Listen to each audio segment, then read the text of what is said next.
प्रणाम मास्टर्स, सभी को मेरा मधु सोनी का कोटि कोटि प्रणाम। और सबका बहुत बहुत स्वागत है light and soul meditation group के हिंदी प्लेटफॉर्म पर। सभी का बहुत बहुत शुक्रिया, आभार मास्टर्स जुड़ने के लिए। और धन्यवाद करती हूँ कि आप सब अपना कीमती समय, स्पेस, ऊर्जा एक दूसरे से बांटने के लिए यहाँ हम सब एकत्रित हैं और आगे प्रगति करने के लिए ध्यान और ज्ञान के साथ। सो मास्टर्स, आइए हाथ जोड़कर सबसे पहले सभी गुरुजनों को प्रणाम करें।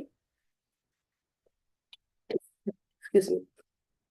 सो उसके बाद फिर हम सब आगे बढ़ेंगे मास्टर्स। सो सभी दिव्य शक्तियों को, दिव्य प्रकाश से जुड़ी हुई आत्माओं को, मोस्ट हाई से जुड़े हुए सभी मास्टर्स को, सभी ईश्वरी शक्ति सत्ताओं को, हमारे साथ जुड़े हुए सभी किंगडम के masters, mineral kingdom, plant kingdom, animal kingdom, human kingdom, सभी रेल्म के मास्टर्स जो मोस्ट हाई से जुड़े हुए हैं, स्पिरिचुअल रेल्म के मास्टर्स, एस्ट्रल रेल्म के मास्टर्स, एंजल रेल्म के मास्टर्स, हमारे साथ जुड़े हुए सभी परम गुरु मंडली के मास्टर्स, सप्तऋषि मंडल के मास्टर्स, सभी सिद्धों को, टीचर्स, हीलर्स, मेंटर्स, गुरुज को हमारा कोटि कोटि प्रणाम। Mother earth, father universe, mother nature, sun, moon, constellations, पितामह ब्रह्म ऋषि पत्री जी, महाअवतार बाबा जी और समस्त एंसेस्टर्स को हमारा कोटि कोटि प्रणाम।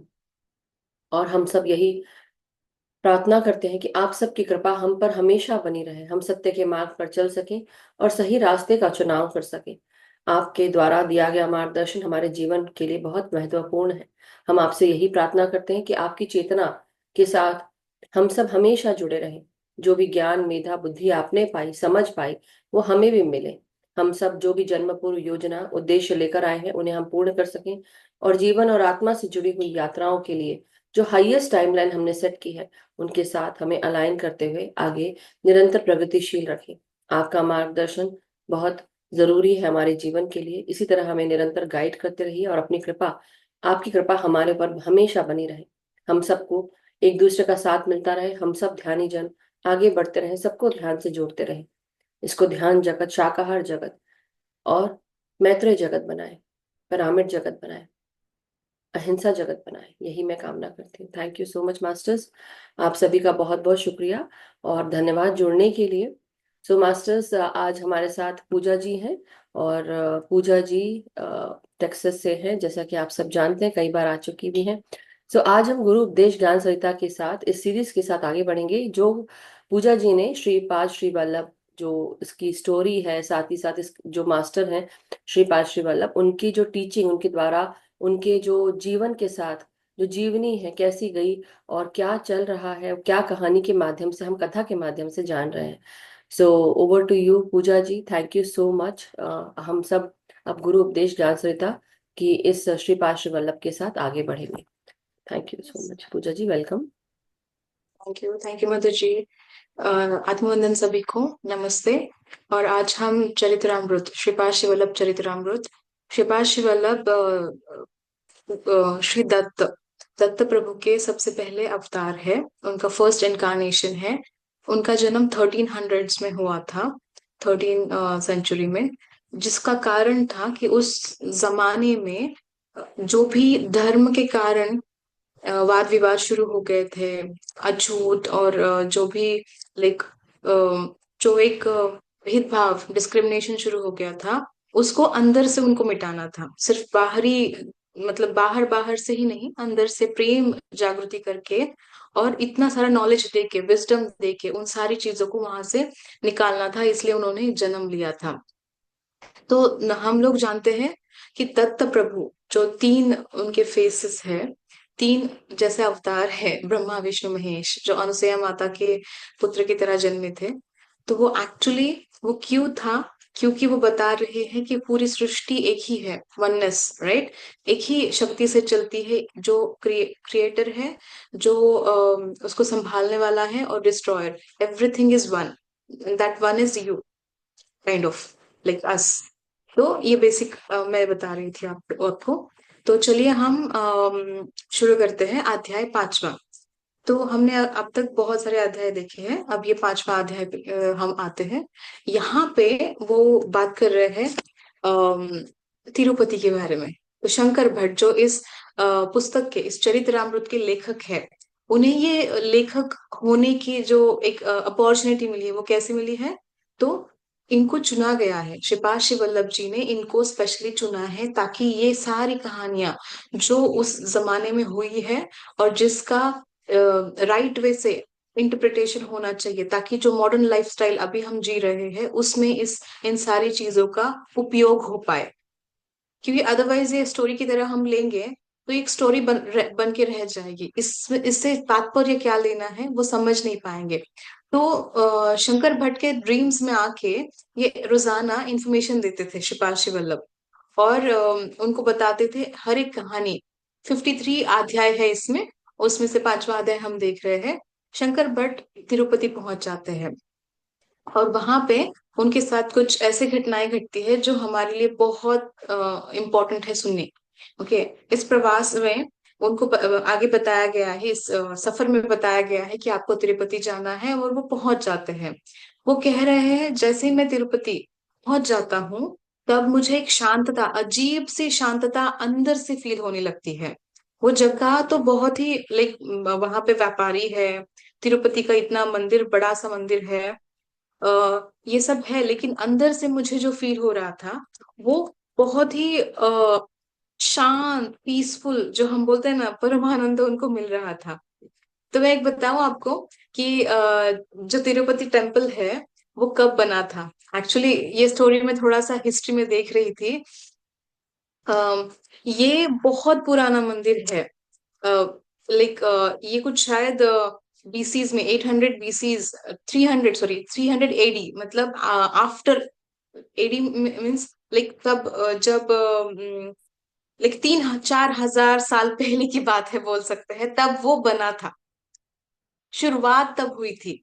उसके बाद 18th सेंचुरी में उसको लाइक फिर से अच्छा सा उसको एक रूप दिया गया, एक बड़ा सा उसको टेम्पल जैसा एक स्थान बनाया गया।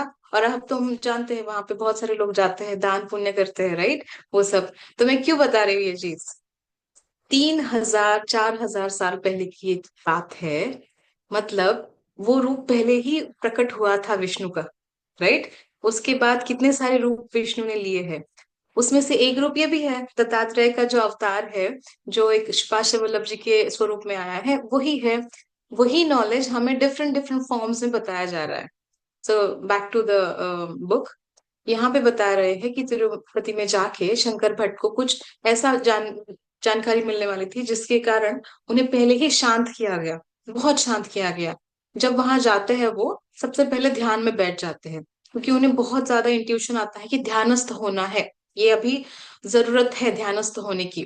जब वो ध्यान में बैठ जाते हैं तब उन्हें सबसे पहले वेंकटेश, जो है वेंकटेश्वर, जो वहां पे भगवान है, वो सबसे पहले बाल त्रिपुर सुंदरी के रूप में उन्हें दिखाई देती है। उनके ध्यान में उनको विजन आ जाता है उनका।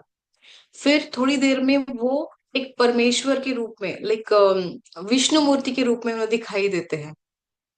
और सबसे अंत में उन्हें एक 16 साल की एक सुंदर यति की तरह उन्हें एक दिखाई, यति मतलब एक मुनि, ऋषि मुनि, या फिर एक सन्यासी, उनकी रूप में वो दिखाई देते हैं। ओके। सो थोड़ी देर में एक लाइक बहुत प्यार से भरी हुई एक सुंदर यति की तरह वो देख रहे हैं, जो माता की तरह उनको फील होता है, एक माता है। और शायद ये त्रिपुर सुंदरी ही है, बाल रूप में है। त्रिपुर सुंदरी वहां पे जो एक माता है उनके रूप में ये दिखाई दे रही है। अचानक से त्रिपुर सुंदरी के पास एक विकृत दिखने वाला एक इंसान दिखाई देता है, और ये त्रिपुर सुंदरी अब उन्हें विष्णु रूप में दिखाई दे रही है। ओके, अचानक चेंज हो गया, त्रिपुर सुंदरी एक विष्णु रूप में आ गई, और यहाँ पे एक विकृत काला सा एक इंसान को दिखाई दे रहा है उनके ध्यान में। तब ये काला इंसान इनसे आज्ञा लेता है, विष्णु से, मतलब विष्णु रूप में जो है उनसे आज्ञा लेता है। वो बोलता है कि मैं मेरा काम करने यहाँ पे आया हूँ। तो विष्णु रूप उन्हें संबोधते हैं कि ओके, मतलब वो बताते हैं, शनिदेव आपको जो काम करना है वो आप कीजिए, ऐसे वो बताते हैं। तो शनिदेव बता रहे हैं कि मेरा काम है कि आपके भक्तों को बहुत ज्यादा कठिनाइयां देनी है, जगत की सारी कठिनाइयां मुझे देनी है अगले 7.5 साल के लिए। ओके, तो वो मैं यहाँ करने आया हूँ। तो विष्णु बताते हैं, वेंकटेश्वर बताते हैं, शनि भगवान आपका जो भी काम है आप पूरी ईमानदारी से कीजिए, धर्म से कीजिए। मेरा काम है मेरे भक्तों को संभालना, उनको उससे बाहर निकालना, और वो मैं करूंगा। तो हम अब अपना अपना काम कर लेते हैं। जैसे ही वो उनको विजन आता है शंकर भट्ट को, वो थोड़ा सा लाइक हिल जाते हैं अंदर से, वो पीस जो था वो चला जाता है और वो घबरा जाते हैं। और अब शंकर भट्ट ध्यान में नहीं बैठ पा रहे हैं, लेकिन उनको एक संकेत तो आ गया था कि कुछ तो ऐसा होने वाला है, लेकिन मुझे वेंकटेश्वर ही बचा सकते हैं, इससे विष्णु ही बचा सकते हैं। मतलब उन्हें पता है कि श्रीपाद शिवल्लभ ही मुझे इससे बाहर निकाल सकते हैं। तो उन्होंने कुछ ज्यादा सोचा नहीं, वो अपना अगला सफर आगे लेके जाते हैं। अभी वो चल रहे हैं, तिरुमला से वो तिरुपति पहुंच गए हैं। तिरुमला सॉरी तिरुपति पहुंचते ही उन्हें वहां पे समझ नहीं आ रहा कि जाऊं कहाँ पे। मन बहुत चंचल हो गया है और समझ नहीं आ रहा क्या करना है अब इसके आगे। तो वहां पे एक नाई बैठा होता है जो उसका काम कर रहा है। वो नाई अचानक से इसको देखता है शंकर भट्ट जी को, और उन्हें बोलता है पकड़ के उनका हाथ, सुबैया तुम कहाँ थे इतने साल।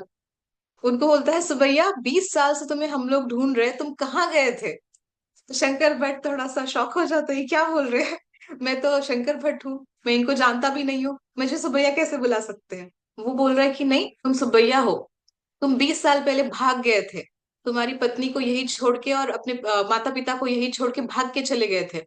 तुम वापस आए, तुम्हें नहीं कहीं जाने देंगे, तुम्हारे माता पिता के पास मैं तुम्हें लेके जाता हूँ। तो वो मान ही नहीं रहा है कि मैं शंकर भट्ट हूँ, ऐसे वो शंकर भट्ट बता रहे हैं। फिर थोड़ा सा आवाज उसका बढ़ने लगा, लोग आने लगे। लोग आते ही वो देखने लगे इसकी तरफ कि अरे ये बता रहा है नाई, दैट मीन्स ये सुबैया ही है। क्योंकि सब सुबैया जब भाग गया था तब वो बच्चा था, अब वो 20 साल से भी बड़ा एक आदमी बन गया है, जिसके बड़े से लाइक दाढ़ी मूछ है, इसलिए ठीक से समझ नहीं आ रहा कौन है। लेकिन अगर नाई ने पहचान लिया है दैट मीन्स ये सुबैया ही है। तो इसे लेके जाते हैं माता पिता के पास, उनके गांव। और वहां पे जाके बताते हैं माता पिता को कि आपका सुबैया आ गया। और माता पिता तो इतने सालों से उसका लाइक वेट कर रहे हैं ना उसको, उनको देखने का मन है उनके खुद के बेटे को। तो वो बहुत माता रोने लगती है कि अरे सुबह तो वापस आ गए, तुमने बहुत बड़ा लाइक कर्म बना लिया है, दुष्कर्म बना लिया, अपनी पत्नी को छोड़ के माता पिता को छोड़ के भाग गए थे। अब ऐसा मत करो, आप हमारे साथ रहो। तो वो शंकर भट्ट बोलने लगता है, अरे नहीं मैं सुबैया नहीं हूँ, मैं आपका बेटा नहीं हूँ, मैं शंकर भट्ट हूँ। तो उस जगह पे ना माता पिता के घर के पास जितने भी लोग थे जमा हुए हुए, वो बताते हैं शायद हमें इसको ना किसी तांत्रिक के पास लेके जाना पड़ेगा, इसको उपचार की जरूरत है। तो ये तांत्रिक के पास लेके जाते हैं। भूत विद्या जिसको आती है, वो लगता है उनको कि उन उस पर कुछ भूत चढ़ा हुआ है, इसलिए ऐसे बार बार शंकर भट्ट का भूत चढ़ा है, इसलिए बार बार बोल रहा है कि शंकर भट्ट हूं मैं। तो उसे बांधा जाता है, दोनों हाथ और पैर बांधे गए हैं। अभी इसको लाइक उस पर कुछ उपचार शुरू है, लेकिन फिर भी वो नहीं बोल रहा है कि मैं सुबैया हूँ।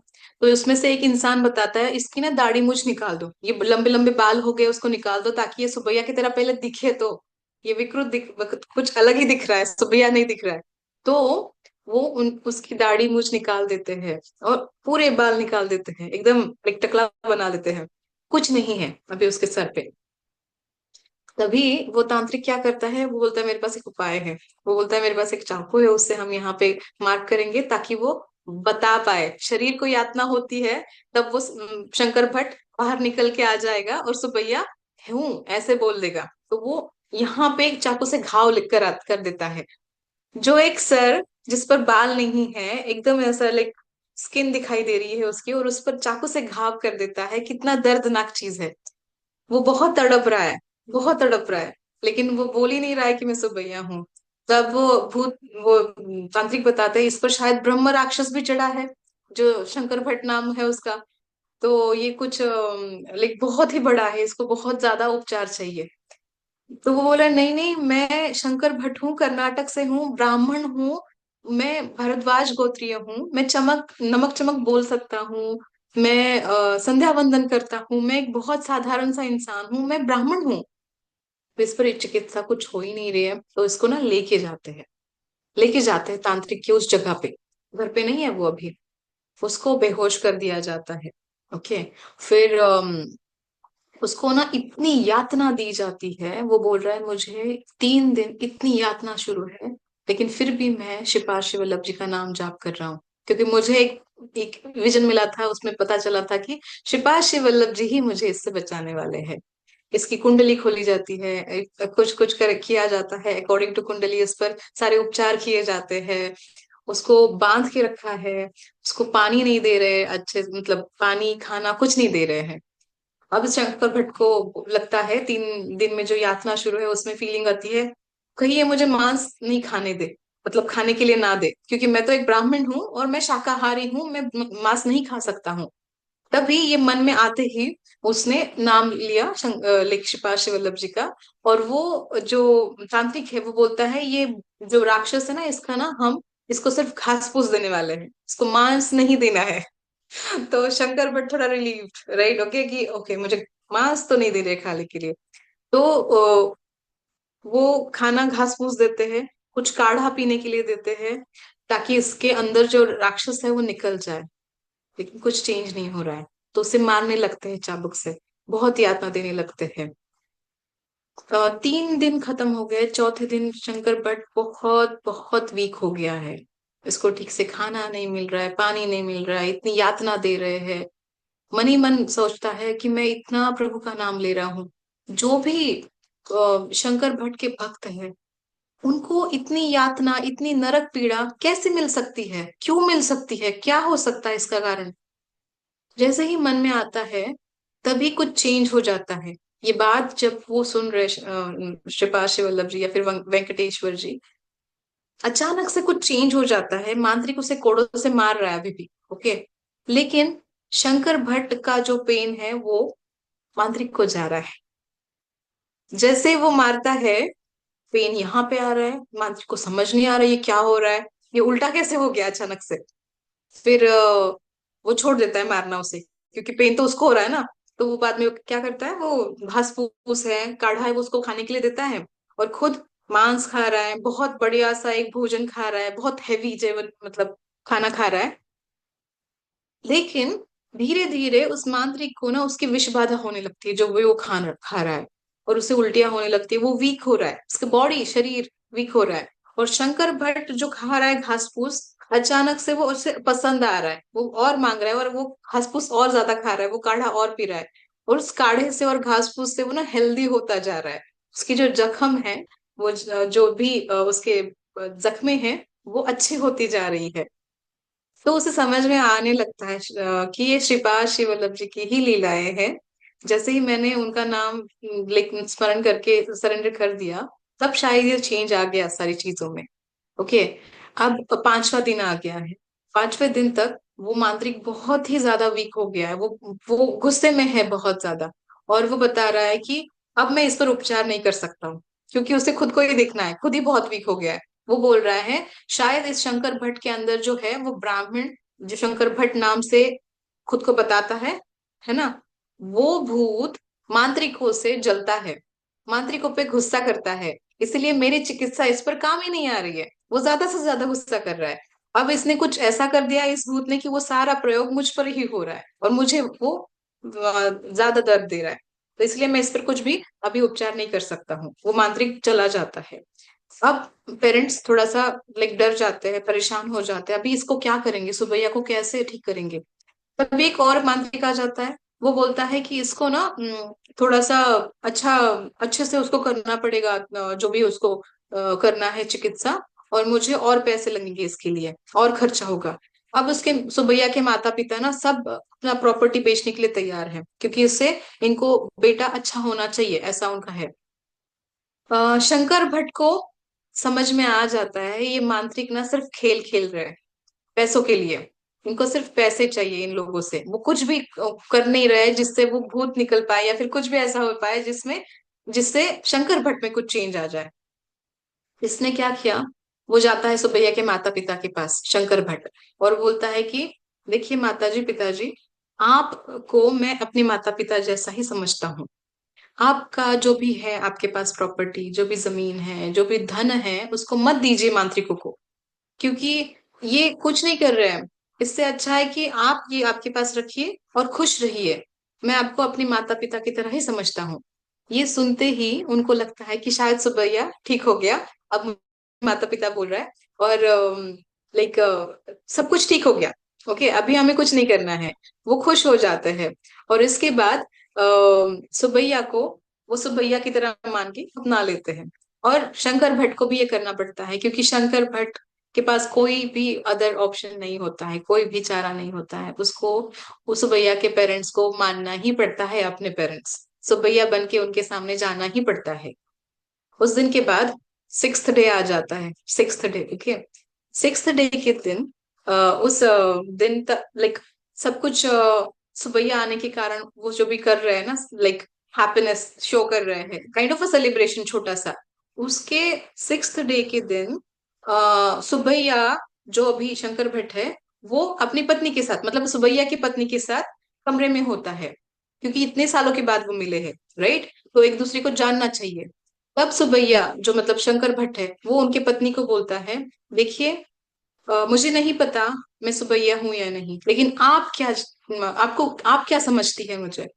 तो उसकी पत्नी, सुबैया की पत्नी बता रही है, मुझे भी नहीं पता आप सुबैया है या नहीं, क्योंकि जब मेरी शादी हुई थी तब मैं सिर्फ 2 साल की थी, और उसके बाद तो मेरा पति भाग गया। मुझे पता ही नहीं वो कैसा दिखता है, मुझे याद ही नहीं वो कैसा दिखता है। लेकिन मैं जब से देख रही हूँ आप आए हो, तब से कह रहे हो कि आप सुबैया नहीं हो।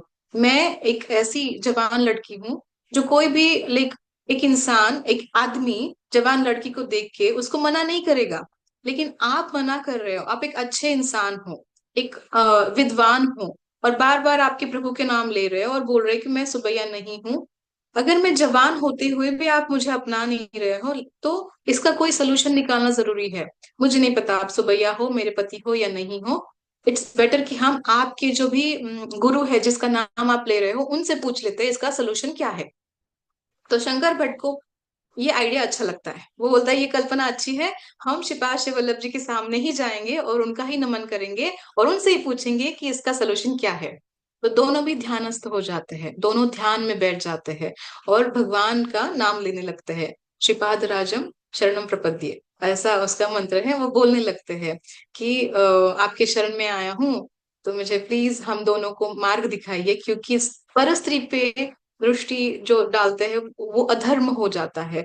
और ये स्त्री पर स्त्री है, मेरे लिए सुबैया की पत्नी है, और इससे ये जो पवित्र स्त्री है, इससे भी कोई अधर्म ना हो, इसलिए ये दोनों बैठ जाते हैं।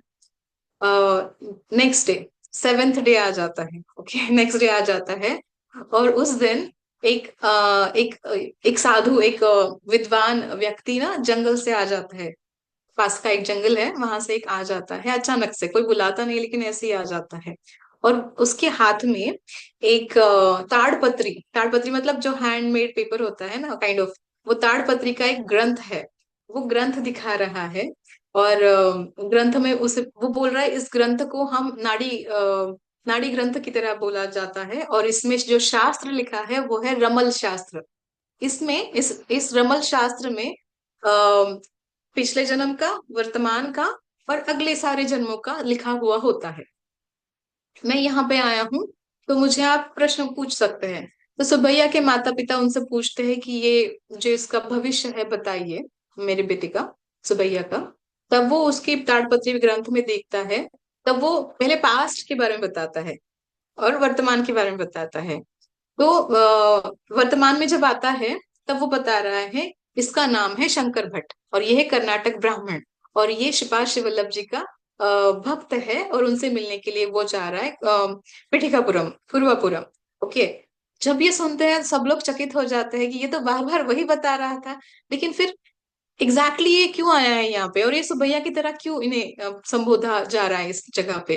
तब वो उसके पास में जाके, और पास में जाके देखते हैं कि क्या है कारण इसका। तब वो बताते हैं कि सुबैया, जो आज का जीवन का सुबैया है और आज के जीवन का शंकर भट्ट है, वो दोनों किसी एक जन्म में मित्र थे। और वो मित्र कंदुकुर, कंदुकुर नाम का एक जगह है, उसी लाइक आंध्र प्रदेश में, वहां पे पैदा हुए थे। वहां पे वो अपने बहुत बचपन उन्होंने बिताया। जब जवानी में आ गए, तब ये जो शंकर भट्ट है वो दत्त प्रभु के लाइक पुजारी के भाई थे, और वहीं पे पूजा पूजा करते थे, छोटे भाई थे ये शंकर भट्ट जी। और सुबैया जो थे वो शादीशुदा थे, वो कोई दत्त भक्त नहीं थे तब, शादीशुदा थे। जब एक बार जुआ खेल रहे थे मंदिर में, ये जुआ खेलते थे, ये सबसे बड़ा अधर्म है। जुआ क्यों अधर्म है? क्योंकि इसमें बहुत लालच होता है इस गेम में, ओके। इस गेम में स्वार्थी विचारों को ज्यादा जागृति मिलती है, तो इसलिए जुआ खेलना एक गलत है। गलत, एक अधर्म की तरह माना जाता है। तो ये जुआ उसी दत्त मंदिर में खेलते थे। फर्स्ट अधर्म ये हो गया, दत्त के सामने हो रहा है ये अधर्म। सेकंड, जुआ जब खेलते हैं उसमें कुछ दाव लगाया जाता है। अगर तुम जीतोगे तुम्हें ये मिलेगा, अगर मैं जीतूंगा तो मुझे ये मिलेगा। तो इस समय, समय पे जब शंकर भट्ट के बड़े भाई जो पुजारी थे उस जगह पे नहीं थे, उस समय पे शंकर भट्ट और सुभैया उस जीवन में जुआ खेलते हुए दाव लगाते हैं। शंकर भट्ट बोलते हैं कि मेरे पास जितना धन है मैं तुम्हें दे दूंगा अगर तुम जीत जाओगे तो सुबैया बोलता है मेरे पास तो इतना धन नहीं है, तो मैं अपनी पत्नी को दाव पे लगाता हूँ, अगर तुम जीत जाओगे तो तुम्हें मेरी पत्नी दे दूंगा मैं। तो वो दोनों मान जाते हैं, जुआ खेलने लगते हैं, और शंकर भट्ट उस जन्म में वो जुआ जीत लेता है। और वो बोलता है सुबैया को, चलो मुझे तुम्हारी पत्नी दे दो अभी। सुबैया बोलता है नहीं नहीं मैं नहीं दूंगा। वो पलट जाता है और उन दोनों में झगड़ा हो जाता है, और इतना आवाज होने लगता है तो वहां के जो दूसरे आर्चक है वो आ जाते हैं, और वो बोलने लगते हैं कि क्या हो रहा है। जब उनको ये सब पता चलता है वो बहुत गुस्सा करते हैं। और दत्त प्रभु सब कुछ देख रहे थे, उनकी मूर्ति के सामने ये सब हो रहा है। मूर्ति में जो प्राण प्रतिष्ठापना होती है वो क्या होती है, उनका एक ऊर्जा का अंश उसमें आ जाता है ना। वो देखते हैं कि क्या हो रहा है वहां पे, और उसका परिणाम उन्हें मिलता है, शंकर भट्ट और सुभैया को मिलता है।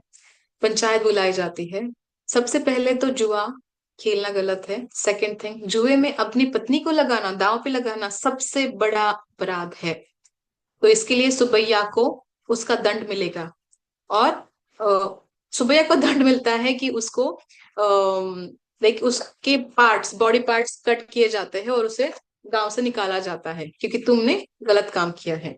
और शंकर भट्ट को अपराध दिया जाता है कि उस पर कुछ गरम तेल डाला जाता है, और उससे भी अगर वो बच गया तो उसे निकालना है गांव से, काइंड ऑफ। तो वो जन्म हो गया उसका। इस जन्म में जब शंकर भट्ट बन के ये आए हैं, कर्नाटक में जन्मे हैं, और सुबैया जो इस तिरुपला में जन्मे हैं, उन दोनों की लाइफ में क्या हो रहा है।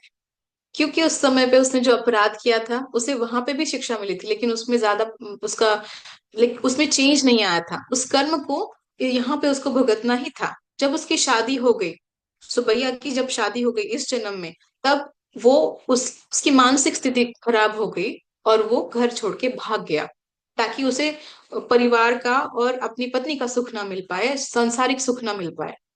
फिर जो शंकर भट्ट इस जन्म में भी दत्त प्रभु के भक्त बन के जन्मे हैं, उनको भी बहुत सारे चांसेस मिले कि वहां पे वो रॉन्ग डिसीजंस ले सकते थे, लेकिन शंकर भट्ट ने हमेशा राइट डिसीजन लिया। इसलिए उनको चुना गया श्रीपाद वल्लभ जी का बुक लिखने के लिए। ओके। तो जब ये तिरुमला में आए, तिरुपति में आए, अभी भी उनकी परीक्षा शुरू थी। ओके। शनि भगवान परीक्षा ले रहे थे इनकी।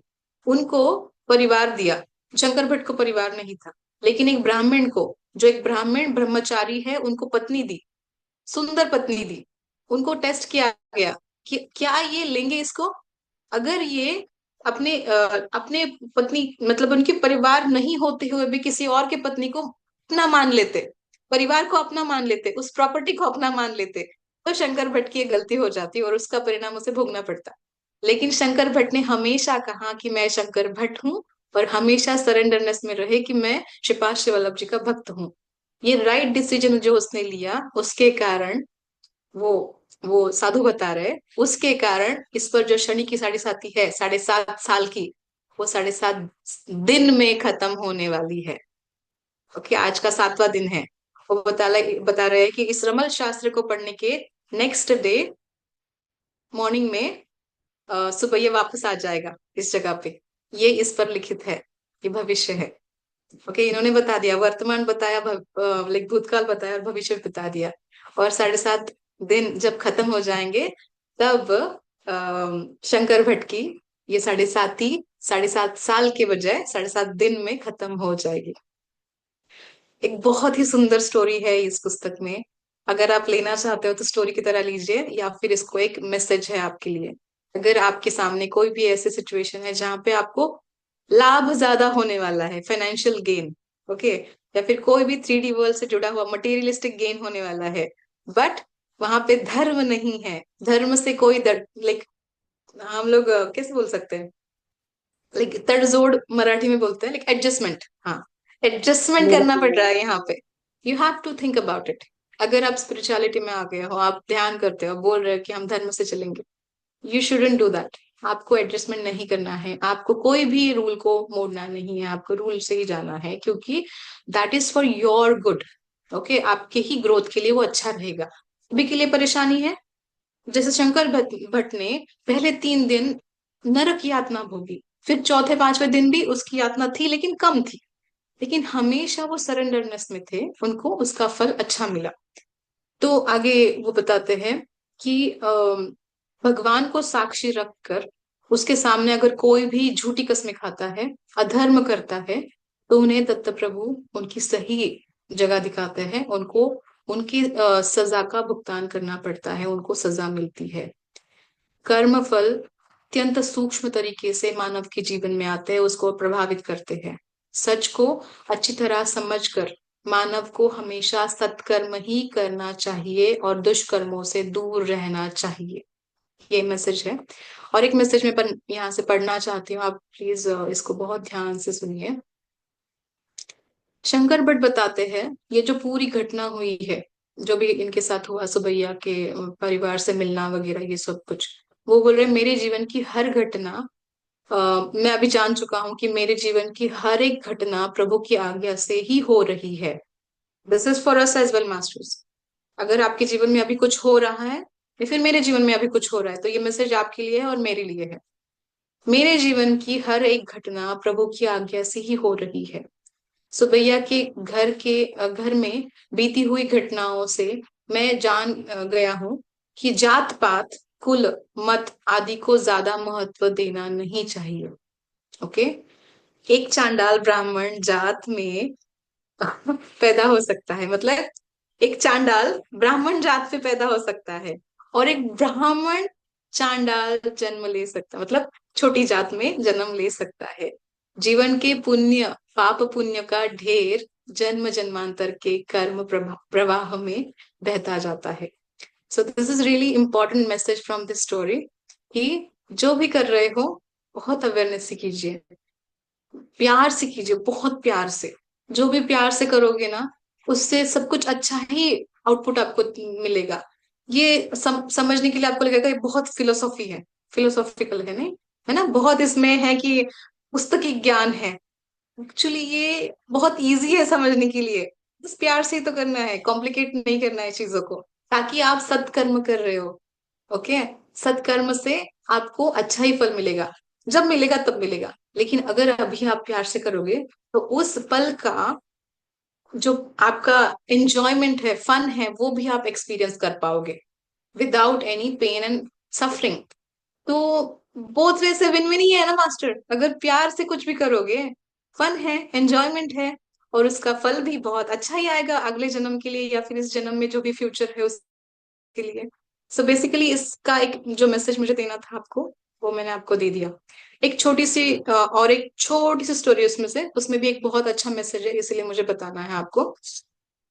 ये घटना हो गई, ये सब कुछ हो गया, उसके बाद उन्हें आज्ञा मिली कि वो जाए आगे कर्णिका चित्तूर इस जगह पे। ओके, इस जगह पे एक वरदराज स्वामी, मणिकंठेश्वर स्वामी और वर सिद्धि विनायक, ये मंदिर है। ओके, इस प्रदेश में, और वहां जाके इनको दर्शन लेना है, और वहां पे ज्ञानी से आप उनको मिलना है, ऐसे बताया गया है शंकर भट्ट जी को। तो वो बहुत बड़ा एक सफर करते हैं और वहां पहुंच जाते हैं मंदिर में। मंदिर में वो बैठते हैं ध्यान करने के लिए। ध्यान होने के बाद वो जब मंदिर से बाहर आते हैं, तब उन्हें वहां पे कुत्ते, दो कुत्ते बाहर दिखाई देते हैं मंदिर के बाहर। और ये कुत्तों से डर जाते हैं, क्योंकि ये बहुत लंबे चौड़े, लंबे से बहुत बड़े कुत्ते हैं, डिफरेंट टाइप ऑफ है ब्रीड। तो डर जाते हैं, तो फिर से वो मंदिर में जाते हैं, फिर से ध्यान करने लगते हैं। ध्यान करने के बाद फिर से बाहर आके देखते हैं कि चले गए क्या कुत्ते, तब कि मैं जाऊं यहाँ से बाहर, नहीं है, वहीं पे है। ये बार बार ऐसे कर रहे हैं, तो वहां पे जो अर्चक है वो बोल रहे कि क्या कर रहे हो आप, क्या समस्या है, आप क्यों ऐसे कर रहे हो। तो वो बोल रहे कि मुझे कुत्तों से बहुत डर लगता है, और मैं, ये कुत्ते बहुत ही बड़े हैं, बहुत ही अलग है, और मैं बहुत डर रहा हूँ, ये काल भैरव मुझे छोड़ नहीं रहे अभी। तो वो अर्चक बताता है डोंट वरी, ऐसे घबराइए मत, ये कुत्ते ना भगवान, मतलब एक धोबी के हैं, और ये कभी भी किसी को हार्म नहीं करते हैं, तो आप इससे मत डरिए। तो ये ये धोबी कहता है, ये जो कुत्ते हैं ना यहाँ पे जो प्राणी है, वो दत्त प्रभु के भक्त है, और दत्त प्रभु के आज्ञा के बिना ये किसी को कोई परेशानी देते नहीं है, किसी को कुछ भी मतलब करते ही नहीं है। तो और ये धोबी बहुत ही अजीब उनके बारे में बता रहा है, बोल रहे हैं बहुत अजीब है। यहाँ पे ऐसा नहीं है कि कोई रजक दर्शन लेने नहीं आ सकता है, धोबी दर्शन लेने नहीं आ सकता, यहाँ पे वो नहीं है लाइक डिफरेंशिएशन। लेकिन फिर भी वो रजक आता ही नहीं है दर्शन के लिए, सिर्फ कुत्तों को भेजता है एवरीडे दर्शन के लिए, और वहां से प्रसाद भी कुत्तों के साथ ही जाता है उसके घर पे। और वो हमेशा बोलता है कि दत्त प्रभु जन्म लेने वाले हैं श्रीपाद श्री वल्लभ जी के रूप में। तो ये संकेत है शंकर भट्ट जी के लिए कि मुझे इसी पर्सन से मिलना है। ओके। तो वो समझ जाता है। तो वो बोल रहा है 4 कुत्ते आते हैं। अर्चक बोल रहा है 4 कुत्ते आते हैं, चलिए देखते हैं 4 कुत्ते आ गए तो उनके साथ प्रसाद भेज देते हैं। तो वो बाहर जाके देखते हैं तो 4 कुत्ते हैं, वो प्रसाद देते हैं लेकिन वो जा नहीं रहे। अर्चक बोल रहा है शायद ये आपको साथ में लेके जाना चाहते हैं, तो आप जाइए धोबी के पास। तो वो चले जाते हैं। जब वो वहां मिलते हैं, उस धोबी का नाम है तिरुमल दास। ओके। तिरुमल दास इनका ही वेट कर रहे हैं, और वो बोल रहे हैं कि मैं आपका ही लाइक वेट कर रहा था, आप आइए। उसको बहुत सम्मान से बिठाते हैं वहां पे। और वो बताता है खुद की स्टोरी अभी। वो बता रहा है, मैं एक जन्म में ब्राह्मण था, मैं एक जन्म में ब्राह्मण था, लेकिन बहुत ही अहंकारी और कंजूस था। और तब ना मैं हर एक मेरी चीज पर बहुत ध्यान देता था। मैं श्रीपाद वल्लभ जी का तो भक्त था, लेकिन मेरे अंदर वो एक मतलब दत्त प्रभु का भक्त था, लेकिन मेरे अंदर वो जात पात धर्म अधर्म की बहुत ज्यादा मतलब वो कंडीशनिंग हो गई थी, बहुत ज्यादा मेरे पास मेरे अंदर वो बिलीव्स थे। तो जब मैं मृत्यु के पास था, मेरे लाइक मृत्यु समय बहुत करीब आ गया था, उस समय पे ना क्या हो कि मेरे बच्चे के कपड़े ऐसे बाहर सुखाए रहे, मतलब सुखा क्या बोलते हैं, डाले थे रैक पे ड्राइंग के लिए। ओके, सुखाने के लिए। तो वहां पे एक कुत्ता आ जाता है और कपड़ों से खेलने लगता है। तो वो कपड़े खराब हो रहे हैं। तो मैंने उस कुत्ते को भगा दिया, ऐसा कुछ कर दिया। नहीं, आई एम सॉरी, क्या हो रहा था। हाँ, गाय आई थी, एक्चुअली गाय आई थी। और गाय को भूख लगी थी, भूख के कारण वो कपड़े चबा रही थी। तो उसने क्या किया, गाय को भगा दिया और वो कपड़ों को ठीक से रखा। उसने ध्यान नहीं दिया कि गाय कपड़े चबा रही है, दैट मीन्स उसको खाना देना चाहिए। वो मृत्यु के समय मतलब बहुत करीब था और उसे पता नहीं था ये चीज। पूरा ध्यान उस कंजूस ब्राह्मण ने उन कपड़ों पे रखा जो कपड़े खराब हो रहे थे। और उस गाय को भूख लगी, उस पर ध्यान ही नहीं दिया। और वो उसका एक लास्ट मोमेंट था शरीर छोड़ने से पहले। और वो जो ध्यान उसके गंदे कपड़ों पे था, उसके कारण इस जन्म में वो धोबी की तरह जन्मा है। ये मैसेज मुझे आपको बताना था कि आपका जो ध्यान होता है वही आपका नेक्स्ट जन्म का ब्लूप्रिंट बन जाता है। और वो लास्ट मोमेंट कब आएगा किसी को भी नहीं पता है। मैं ये बोलना चाहती हूँ कि ध्यान उसी पे रखिए जिसका आपको अगले जन्म में ब्लूप्रिंट बनाना है। Beautiful message Pooja ji, such a wonderful story. So और कुछ अभी बोलना नहीं है? नहीं, यही थी छोटी सी स्टोरी, आगे बट भी है वो लेकिन बाद बहुत में देखते बहुत सुंदर, दोनों कहानियां बहुत सुंदर थी। श्रीपाद श्री वल्लभ के साथ शंकर भट्ट की जो कहानी है, किस तरह से सुबैया और शंकर भट्ट, मैं सुन रही थी, मैं कुछ काम कर रही थी, बट एज यू नो आज मेरा मंडे है, so I will not be here after some time, but thank you so much, मैं कान में लगा के सुन रही थी। और बहुत अच्छी स्टोरी है, और एक बहुत सुंदर मैसेज आपने दिया। ये बहुत इम्पोर्टेंट है समझने के लिए कि हम सब अपने जीवन में अगर कुछ ऐसा लग रहा है आपको कि आप अभी भी गलत है, तो अपनी रास्ते को सुधार सकते हैं। अभी भी आप समझ सकते हैं कि अगर आप कहीं किसी गलत रास्ते पे चल पड़े हैं, तो वापस अपने पाँव को वहीं ठहर ठहर जाइए, और सोचिए कि आपके जीवन में क्या हो रहा है, और हमको कहाँ जाना है, हम क्यों आए हैं, क्यों जन्म लिया है, ये जीवन का क्या कारण है, और मुझे ऐसा जीवन क्यों मिला है। सोचिए, सोच के देखिए कि आपका जीवन में, अगर कई लोग सोचते हैं ना कि मेरे जीवन में इतनी तकलीफें हैं, चैलेंजेस हैं, हाँ होंगी, लेकिन क्या आपने उसके लिए कुछ किया है कि आपको थोड़ी तकलीफें कम हो, अपनी अपने रास्ते जो है वो सही सुधारें और सही रास्ते पे चलें, या ठहर कर देखें आपका ट्रू नॉर्थ क्या है। तो ये बहुत जरूरी है कि जो आपका ट्रू नॉर्थ है, यानी कि जैसे कि फॉर एग्जाम्पल मेरे जीवन में मेरा ट्रू नॉर्थ मेरे लिए मेडिटेशन है। तो I am not going to leave, क्योंकि मुझे समझ में आ गया कि मेरा ट्रू नॉर्थ ये है।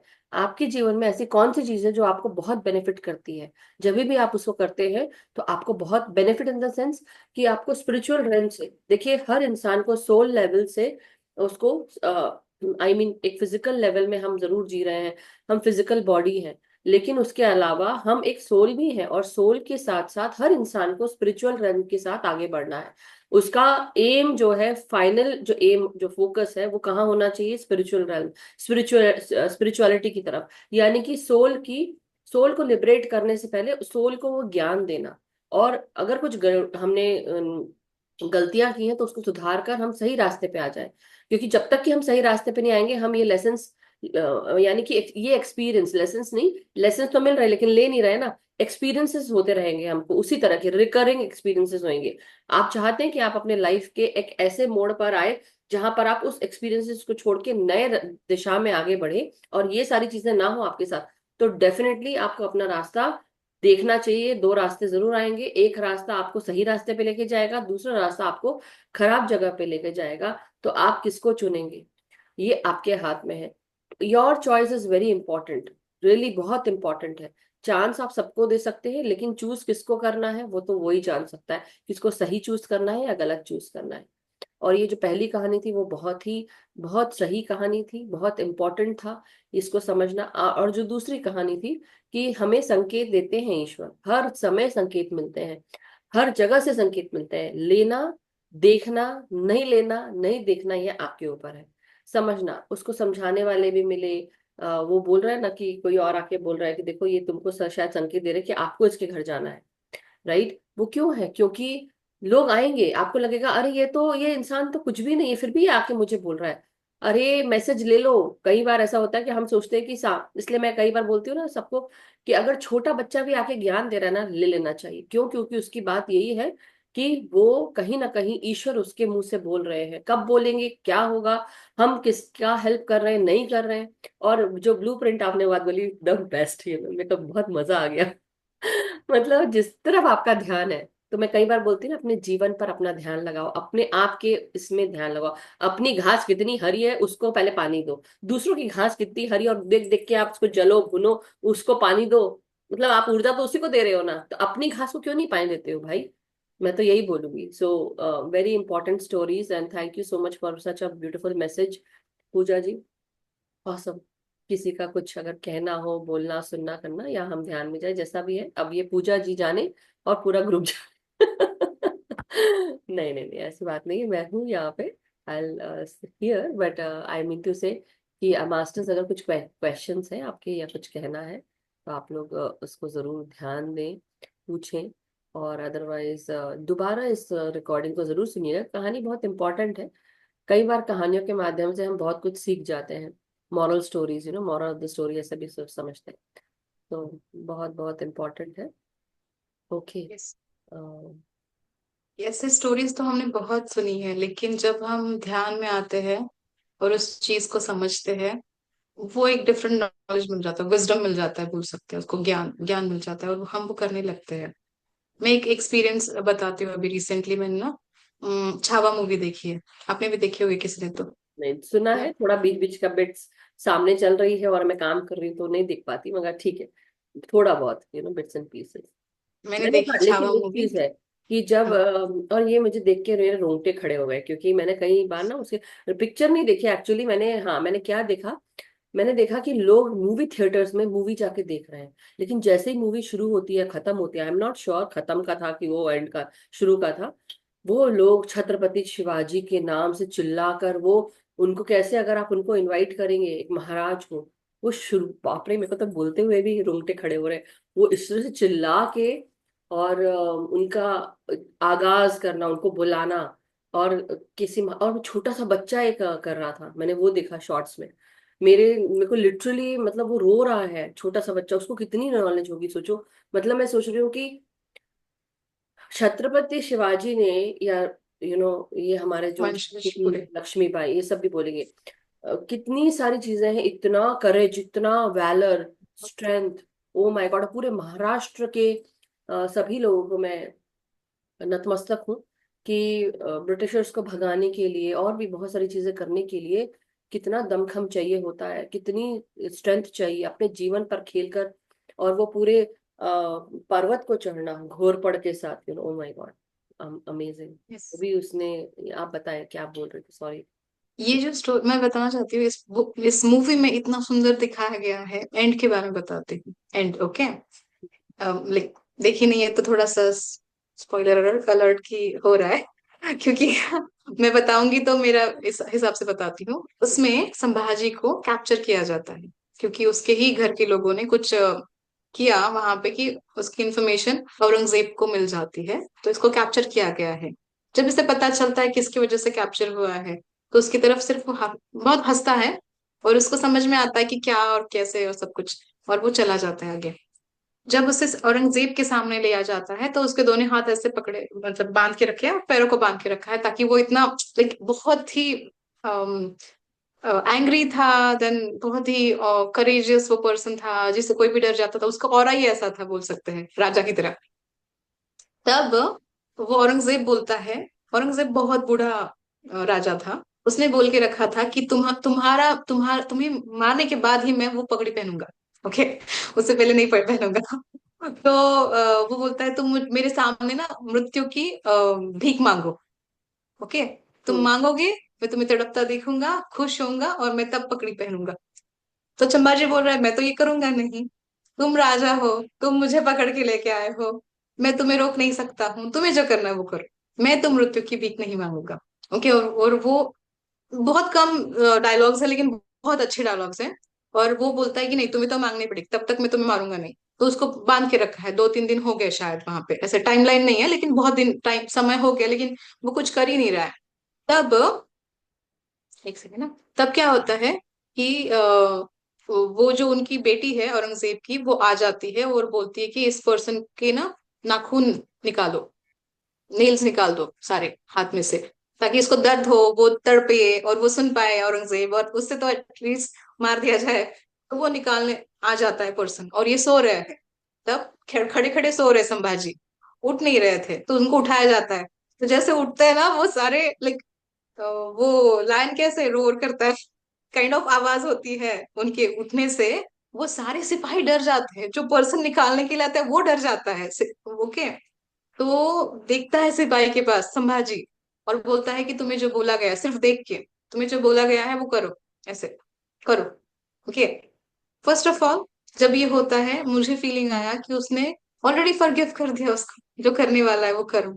तो वो अकर्म हो गया, उसमें दुष्कर्म नहीं हो गया, कुछ नहीं है उससे, कनेक्शन ही नहीं है, बॉन्डिंग ही नहीं है उस सिपाही के साथ, उसके साथ अभी जो करने जा रहा है। तो उसने निकाल दिया।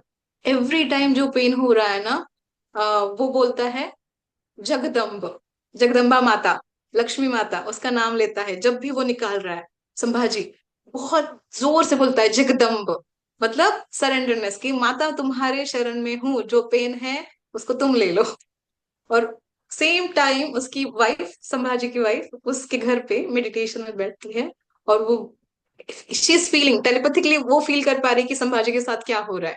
और वो भी यहाँ पे जगदम्ब बोलती है जब भी वो हो रहा है। सिमिलरली उसकी जबान काट निकालने के लिए बोलते हैं, आईज को निकालने के लिए बोलते हैं। एवरी टाइम उसको पेन हो रहा है, एवरी टाइम वो बोल रहा है जगदम्ब। और ये जब हो रहा है उससे पहले सिपाही को आज्ञा देता है करो, उससे पहले सिपाही हाथ भी नहीं लगाता है उसको। सिपाही है औरंगजेब का, लेकिन संभाजी जब बोल रहा है करो, तब वो करता है। वहां पे ना फॉरगिवनेस जो हम लर्न कर रहे हैं ना, वो हो रहा है। वहां पे वो बॉन्ड उन्होंने बांधा ही नहीं है, रखा ही नहीं है। तो वो हो गया सरेंडरनेस, जगदम्ब बोल के सरेंडरनेस हो रहा है, जो भी पेन है वो चला जा रहा है, अचानक से वो कम हो रहा है। इतना करेक्ट। पेनफुल सिचुएशन था फिर भी। और बहुत दिन हो गए शायद, वो मरा ही नहीं है, संभाजी ऐसा ही खड़ा है, कुछ नहीं हुआ है, जिंदा है। और औरंगजेब बहुत परेशान है कि क्या यातनाएं करेंगे दे अभी। रहा है, यातनाएं दे रहा है। हाँ। एक सिचुएशन आती है जब औरंगजेब खुद का शरीर छोड़ के, मतलब वो उसकी मृत्यु हो जाती है, और उसके कुछ मूवमेंट के बाद एंड ऐसा दिखाया है कि संभाजी शरीर छोड़ देता है। तो इस सिचुएशन में ना, इस दौरान में जो मराठी जो साम्राज्य है उसको ना एक नया राजा मिल जाता है, लेकिन औरंगजेब के राज्य को तो राजा ही नहीं है अभी। तो इस कारण की वजह से औरंगजेब की सेना मराठा साम्राज्य पर कब्जा नहीं कर पाई। अगर संभाजी पहले मर जाते और औरंगजेब जिंदा होता, तो अभी औरंगजेब के पास सारा महाराष्ट्र का जो मराठा साम्राज्य है वो आ जाता। देखिए, एक ये इंसिडेंट की वजह से हम लोग उस साम्राज्य में नहीं गए, और हमारे जो पूर्वजों ने जो भी लाइक जो भी धरोहर पेन है। करना था, हाँ, है ना, पेन उनको पेन हो जाता ना, क्योंकि औरंगजेब इतना एक बहुत ही डिफरेंट टाइप ऑफ राजा था जो पेन देता था लोगों को ताकि वो खुश हो पाए, है ना, वो नहीं हो पाया।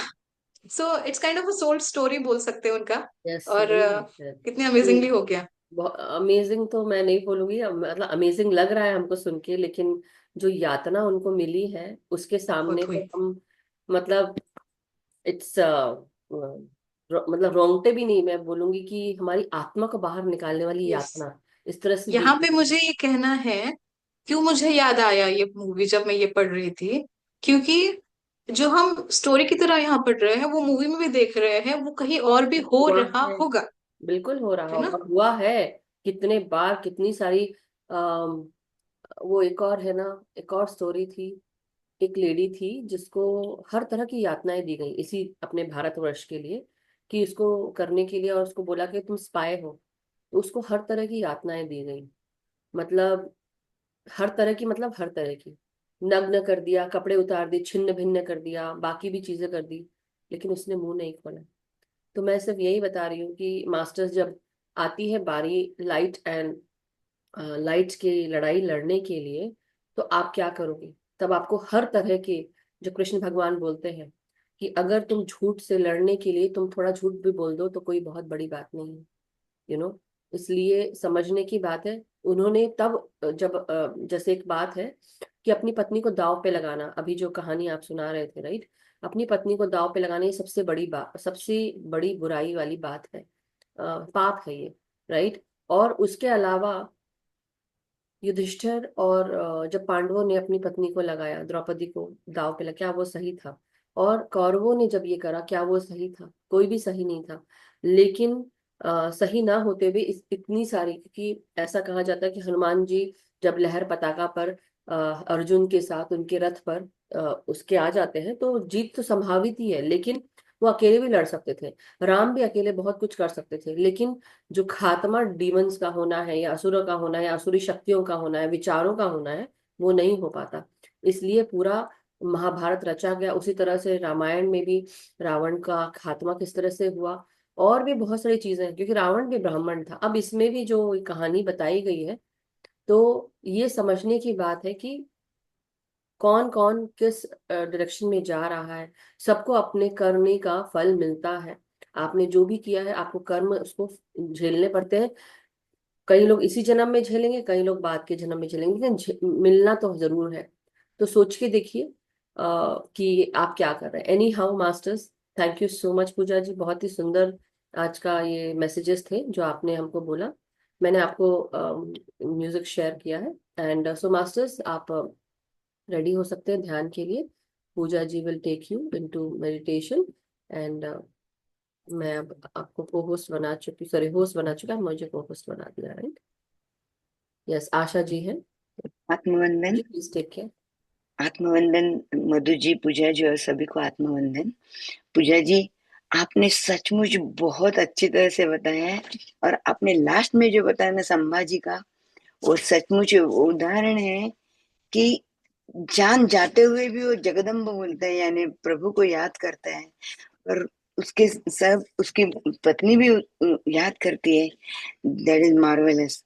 उतने इसमें भी कैसे अपने खुद को खड़े करना, रहना, बहुत अच्छी तरह से आपने बताया। Gratitude gratitude gratitude. सभी आपने जो उदाहरण दिए वो बहुत बढ़िया है। Gratitude gratitude gratitude. And Madhu ji, really gratitude to you and Navneet Naveen साहब को, सचमुच। Thank you. मैंने तो कुछ भी नहीं किया, पूजा जी ने इतनी अच्छी हमको स्टोरी बताई विद मॉरल, और इसको अगर हम अपने जीवन में परिणित कर पाए, वो बहुत इंपॉर्टेंट है। सो मास्टर्स, अब वो to Pooja ji and Naveen ji, I. Yes, yes. ये सभी हम लोग माध्यम ही है ना। मैंने थोड़ी बुक लिखा है, मैंने नहीं लिखा है, मैंने पढ़ा है, मैंने Yes. मेरे हिसाब से समझा है, आपने सुना है, आप इसको यूज करोगे, आप किसी और को बताओगे। We all are mediums. बस करिए ये काम, क्योंकि ये अच्छा काम है, कंटिन्यू करिए, बस इतना ही है हाँ, message. This is my true north. इसको जब तक कि मैं कर सकती हूँ मैं करूंगी। मगर हाँ, बात यही है मास्टर्स की, आपका ट्रू नॉर्थ क्या है। मैंने तो अपना ट्रू नॉर्थ फाइंड आउट कर लिया, मुझे पता है मेरा ट्रू नॉर्थ क्या है। लेकिन आपका ट्रू नॉर्थ मतलब हम सबका जो ट्रू नॉर्थ है, जहाँ पर हमको बेनिफिट मिलता है, ईश्वरी शक्ति के साथ हमको मदद मिलती है, और हमको सही रास्ते का चयन जब हम कर लेते हैं तो हमें ईश्वर भी बहुत मदद करता है। तो इसलिए बहुत इम्पोर्टेंट है कि आप सही रास्ते का चुनाव करें, क्योंकि वो आपको आगे तक लेकर जाएगा। और मैंने तो अपने लाइफ को सरेंडर कर दिया है कि जब, जैसे वो शंकर भट्ट कहते हैं ना कि सॉरी, हाँ, शंकर भट्ट कहते हैं कि हर एक चीज में जो कुछ भी हो रहा है उसमें ईश्वर की हामी आज्ञा जरूरी है। है, यानी कि आज्ञा है। आज्ञा, या उनकी जो जो वो चाहते हैं, अगर आप उस हिसाब से कर रहे हैं तो आप कभी गलत नहीं जा सकते, और आपके साथ कभी गलत नहीं होगा, वो है देखने वाला। तो मेरे लाइफ में अब जो स्थिति चल रही है, जो कुछ भी हो रहा है, मैं ये सोच के चल रही हूँ कि यस मास्टर्स, कुछ इसमें अच्छा छुपा होगा जो भी आप मुझसे करा रहे हो, कहीं किसी जगह मुझे स्टेबल स्टैब्लिश करने की कोशिश कर रहे क्या हो, आवाज या नहीं मुझे कर आगे बढ़ना है, तो इसलिए very important. Anyhow Pooja ji, take over now, I Yes, आपने जो बोला एक उस पर एक मिनट, मुझे एक याद मिनट, आया, मधु जी। एक मिनट। मैंने रिसेंटली एक सुना कि आप अगर भगवान से एक छोटी चीज मांगोगे, छोटी चीज दे देगा, बड़ी मांगोगे तो बड़ी दे देगा, अगर कुछ नहीं मांगोगे तो भगवान ही साथ में चलेगा। हाँ, यही बात है। Thank you Pooja ji, very important. Yes Asha ji, आप कुछ कह रहे थे। हाँ, मुझे यही कहना है पूजा जी, आप और मधु जी आप बोले वो बहुत बड़ी है। और जो आपने पूजा जी बताया ना कि मरने के टाइम पे जो हम अनम्यूट। आपने जो बोला है ना, मरने के टाइम पे जो हम याद रखते हैं ना, अटेंशन गोज एनर्जी फ्लोज, वैसा मरने के टाइम पे जो याद रखेंगे वही अगले जन्म में अपने इसमें आता है, काम आता है। वो आपने बहुत अच्छी तरह से समझाया। Gratitude, gratitude, gratitude to all. हमने थिंकिंग इंडस्ट्री में पढ़ा था ना कि जो विचारों का घनत्व जिस पे ज्यादा हो जाता है, वो चीज नेक्स्ट लाइफ में आपको वो प्रिंट आउट बन जाता है, तो इसलिए think about it masters. Anyhow, thank you so much everyone. Thank you everyone. Thank you Madhu ji for the opportunity, क्योंकि मुझे बहुत शेयर करना अच्छा लगता है, बात करना अच्छा लगता है, और मुझे अपॉर्चुनिटी मिल गई तो बहुत बहुत हैप्पी हूँ मैं। मैं फोन करने वाली हूँ तुमको। एनी हाउ, ये तो मजाक था, चलो अब मुझे जाना है। ठीक है, चलिए मेडिटेशन शुरू करते हैं मास्टर्स। आप ध्यान की स्थिति में कितना 30 मिनट्स करूँ या कितना करना है? Good. 45 मिनट्स ध्यान आराम से कर सकते हैं, 30 मिनट्स है हमारे पास वैसे, बट 45 कर सकते हैं, ओके, या 40 चलिए मिनट 45 मिनट्स। गुड। ओके, ठीक है मास्टर्स, चलिए ध्यान की स्थिति में बैठ जाइए। मैं म्यूजिक शेयर कर देती हूँ।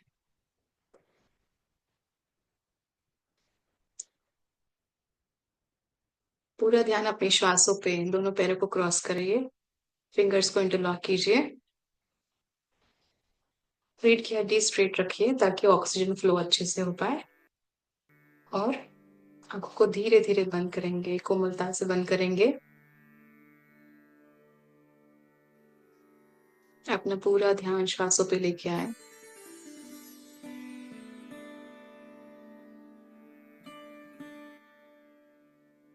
आवाज ठीक है नवीन जी?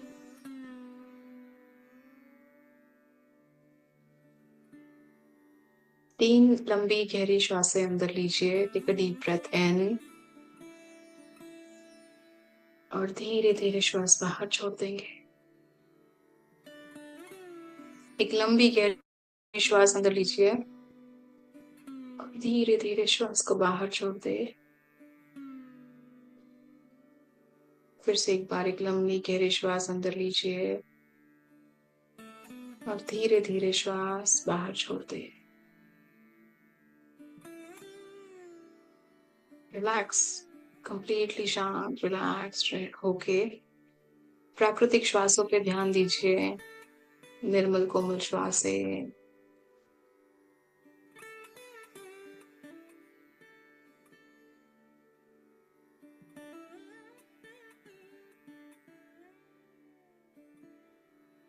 अपने आप को एक विशाल से एस्ट्रल गोल्डन पिरामिड में बैठे हुए महसूस कीजिए, पूरी तरह सुरक्षित, प्रेम, आनंद और शांतता के साथ।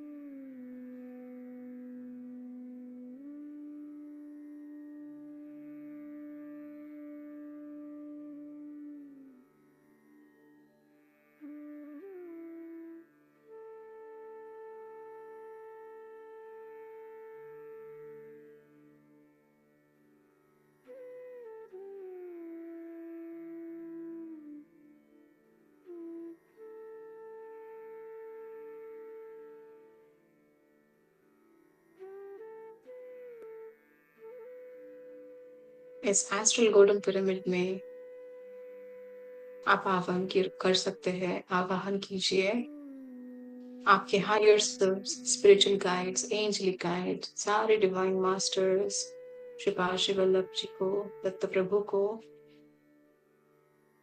उनके सानिध्य में आप ध्यानस्थ है, ऐसा महसूस कीजिए। ये सारे डिवाइन मास्टर्स एक ऊर्जा के स्वरूप में आपके अराउंड है, स्वर्णीय प्रकाश के रूप में ये सारे आपके आसपास है।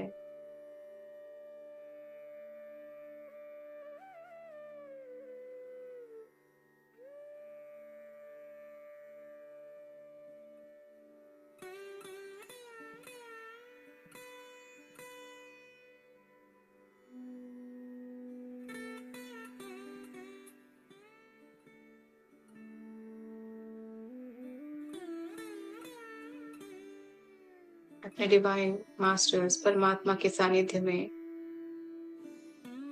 खुद को सुरक्षित महसूस कीजिए। याद रखिए कि हम आत्म स्वरूप है, परमात्मा की अंश आत्मा है।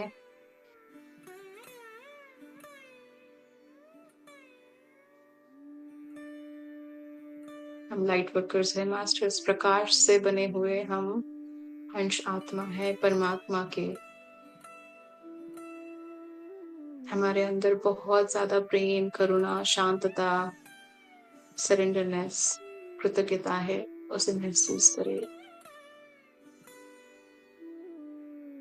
Be with your normal natural breathing, श्वासों के साथ बने रहे और खुद के अंदर जो भी सुंदरता है उसको महसूस करें।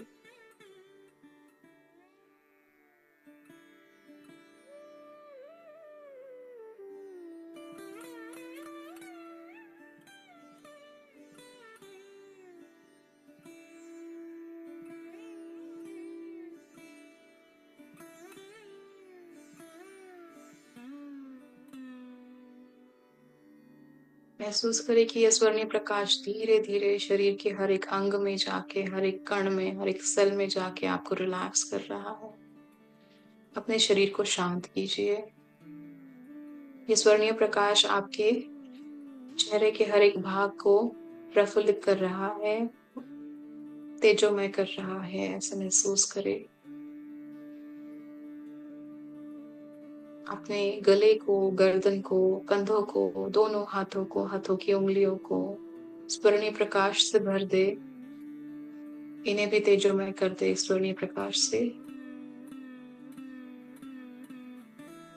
आपके हृदय को, हृदय के आसपास, उसके अराउंड, उसके अंदर जितने भी ऑर्गन्स हैं, उन सारे ऑर्गन्स को इस स्वर्णीय प्रकाश से भर दे। मन में प्रेम, करुणा, शांतता, आनंद, सत्य को लेके आए। इस प्रेम के प्रकाश को बढ़ने दीजिए। स्पंदन आप महसूस कर सकते हैं खुद के, जिसमें बहुत सारा प्रेम है, आनंद है, शांतता। इन सारे स्पंदनों में प्रकाश ही प्रकाश है, परमात्मा का प्रकाश है।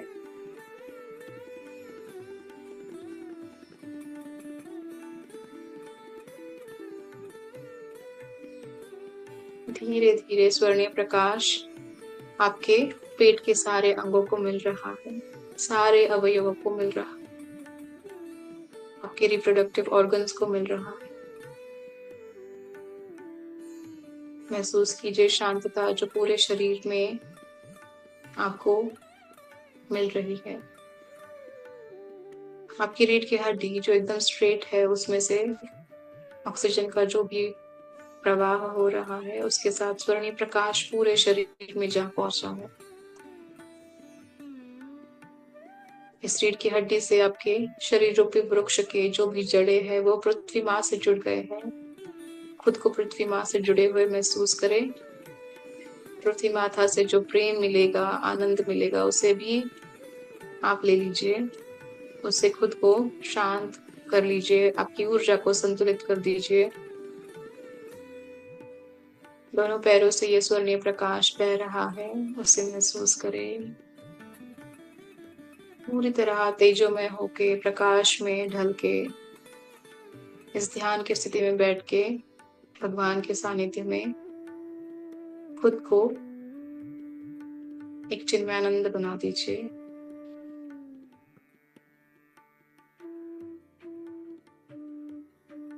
पूरा ध्यान श्वासों पे कृतज्ञता की, प्रेम की भावना मन में लेके आए और पूरा ध्यान श्वासों पे रखते हुए इस म्यूजिक के साथ मेडिटेशन कंटिन्यू करते हैं, ध्यान को जारी रखते हैं।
निश्वासों के साथ बन रहे, अंतर्मन से जुड़िए।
पूरा ध्यान श्वासों पे,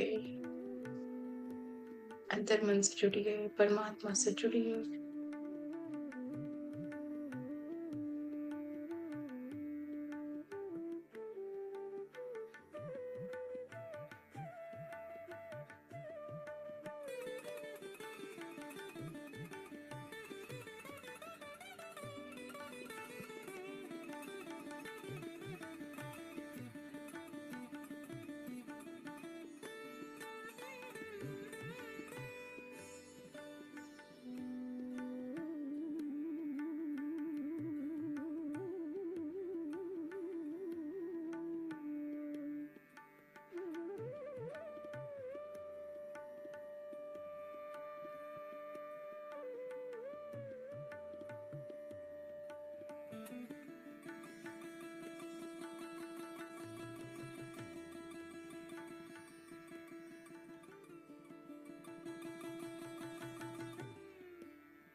अपने श्वासों के साथ जुड़े रहे मास्टर्स।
मास्टर्स अपने मन में जो कृतज्ञता है उसको दर्शाते हैं। अपने डिवाइन मास्टर्स को, higher self, spiritual guides, angelic guide सभी को धन्यवाद करें जो भी मार्गदर्शन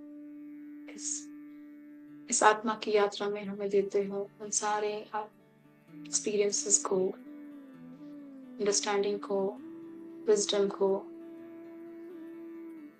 पाने के लिए धन्यवाद। सारे डिवाइन मास्टर्स जो हमेशा मदद करते हैं उस मदद के लिए धन्यवाद, मार्गदर्शन के लिए धन्यवाद। सभी को ग्रैटिट्यूड एक्सप्रेस करें।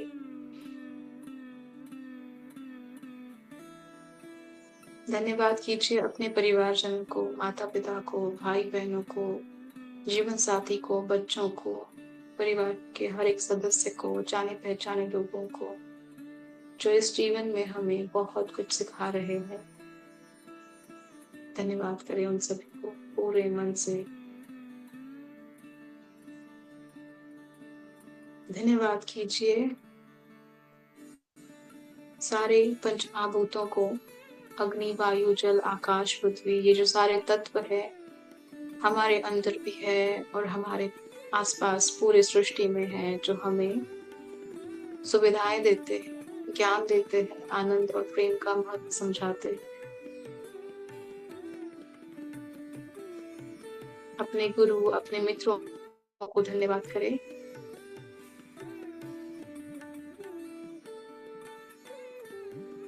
धन्यवाद कीजिए पृथ्वी पे जितने भी क्रिएशंस है, प्राणी, पक्षी, पेड़ पौधे, मिनरल्स और अन्य सारे क्रिएशंस, सारे पृथ्वी माता पे जितने भी क्रिएशंस है उन सभी को धन्यवाद, कोटि कोटि नमन।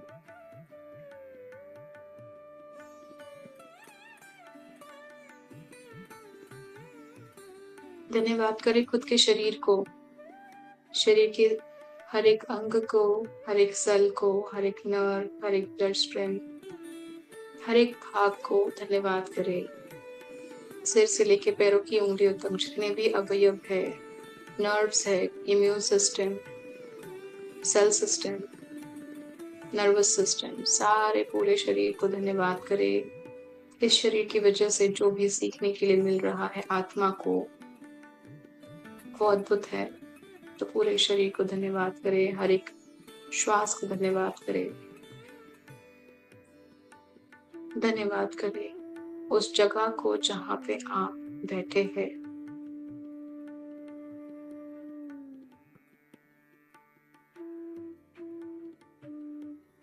उस घर को धन्यवाद करें जहाँ पे आप रहते हो। उस सिटी को, कंट्री को, प्लैनेट को और यूनिवर्स को धन्यवाद करें।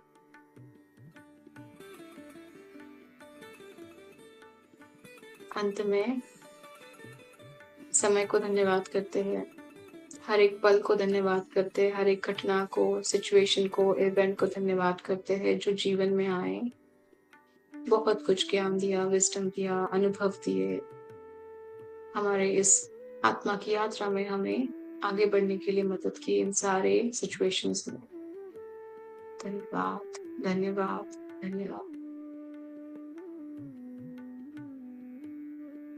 मास्टर्स आखिरी 2 मिनट श्वासों पे पूरा ध्यान इस ध्यान में दीजिए, श्वासों के साथ बन जाए। अपने आप को तैयार करें इस ध्यान के प्रक्रिया से बाहर आने के लिए।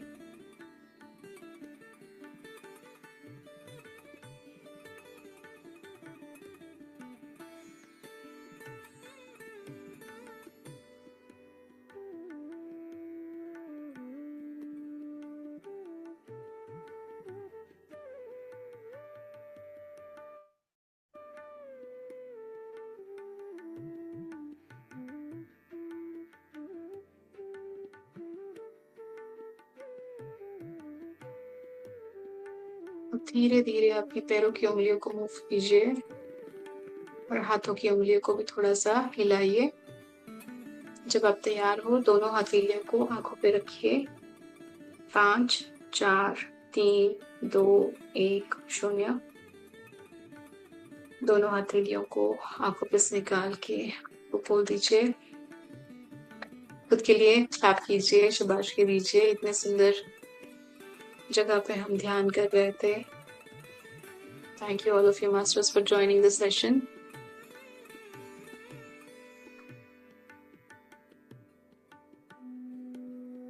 Thank you for being here. यहाँ पे आने के लिए, ध्यान करने के लिए, हमारे साथ आपकी ऊर्जा, जो आप एनर्जी शेयर कर रहे थे, जो हम ये एनर्जी फॉर्म बना रहे थे, उसके लिए बहुत बहुत धन्यवाद। Thank you so much. किसी को कुछ कहना है, शेयर करना है, तो आप हैंड रेज कर सकते हैं। जी।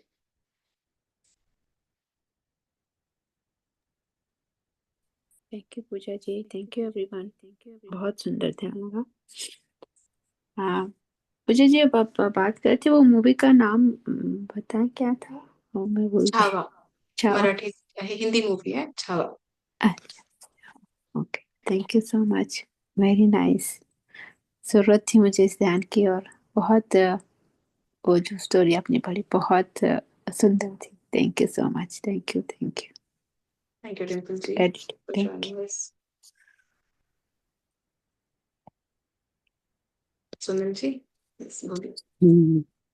आत्मवंदन पूजा मैम, आत्मवंदन और मास्टर नवीन जी, आत्मवंदन। सही में आज तो बहुत अच्छा लगा, ध्यान भी बहुत अच्छा लगा। आपने जो बोला ना कि छावा में भी, छावा मैंने देखी लेकिन एंड नहीं देखा था, वो आपने बता दिया, बहुत अच्छा लगा। देखिए, फिर से देखिए, फिर देख अपने लूंगी अभी, नजरिए से आज देखिए। आज वही करूंगी, पहले ही वही करूंगी। आज का अनुभव तो, एक्सपीरियंस तो मेरा वो ज्यादा नहीं है, ऊर्जा का बहुत था, बहुत अच्छा लगा ऊर्जा से। और आपने जो बोली ना कि सहनशीलता, जो पत्री जी कहते हैं ना कि सहनशीलता होना चाहिए, ये मुझे बहुत अच्छा लगा कि सही में कि आपने जो भी बोला वो बहुत अच्छा था। Thank you very much.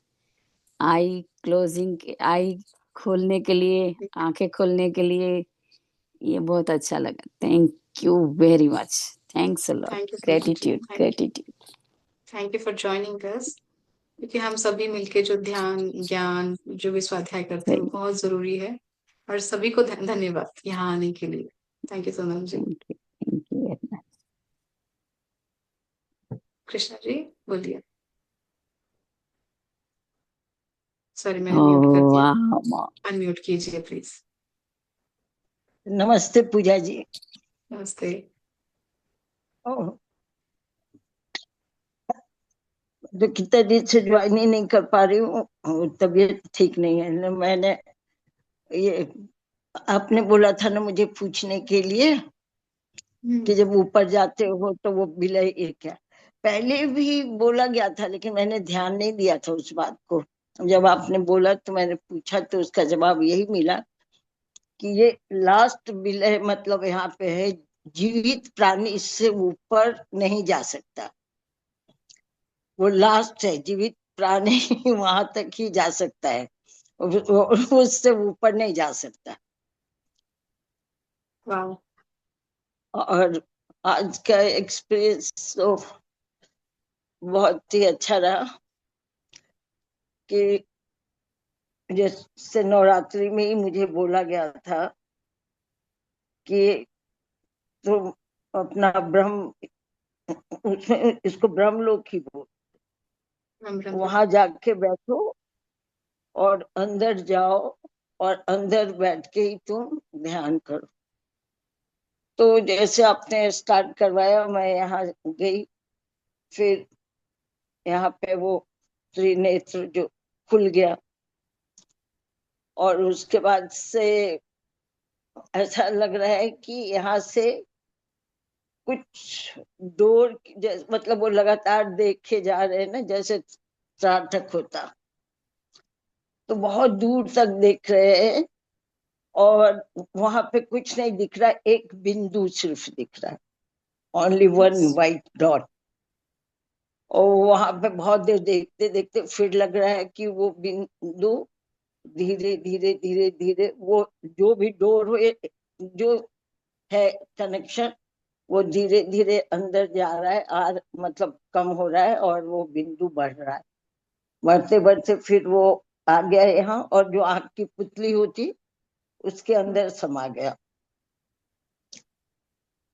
उस मुझे बोला ही नहीं जा रहा है। फिर वो पीछे कैनाल, जो कैनाल होता पीनियल उससे ग्लैंड। निकल, हाँ पीनियल ग्लैंड।